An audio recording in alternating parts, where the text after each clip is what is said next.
শ্রাবণ মাসটাকে ভোলেনাথের মাস হিসেবে ধরা হয়।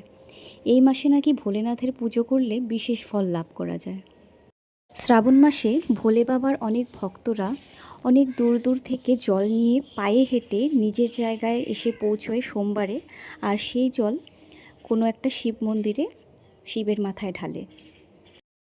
যারা এভাবে হেঁটে হেঁটে আসে ওদেরকে বলা হয় কাভারিয়া। আমাদের সৌভাগ্য যে আমরা এই পুণ্যবান কাভারিয়াদের সেবা করার সুযোগ পেয়েছি। নগাঁয়ের রুদ্রাক্ষ সমাজ থেকে ভক্তরা গিয়েছিল গুয়াহাটির বশিষ্ঠ মন্দিরে জল আনতে। সেখান থেকে পায়ে হেঁটে ওদের নগাঁও পৌঁছতে 2-3 দিন সময় লেগে যায়। তাই তারা জায়গায় জায়গায় স্টপেজ দিয়ে একটু বিশ্রাম নেয় আর খাওয়া দাওয়াও করে।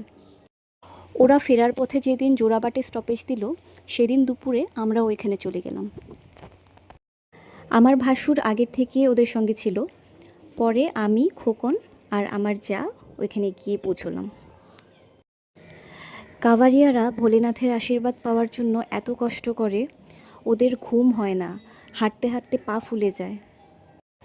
হয়তো ভোলেনাথের কৃপা থাকার জন্যই ওরা এত দূর থেকে জল নিয়ে হেঁটে হেঁটে আসতে পারে। সবার খাওয়া দাওয়া হয়ে যাওয়ার পর আমরাও বসে খেয়ে নিলাম। এরপর যেখানে রান্না করা হয়েছিল আর খাওয়া হয়েছিল সেই জায়গাগুলো পরিষ্কার করা হলো। আমাদের বাড়ি পৌঁছতে পৌঁছতে প্রায় 7:30-8টা বেজে গেল। মহাদেব যেন সকলের মঙ্গল করে এই কামনা করে এই ভিডিওটা এখানেই শেষ করছি। হর হর মহাদেব।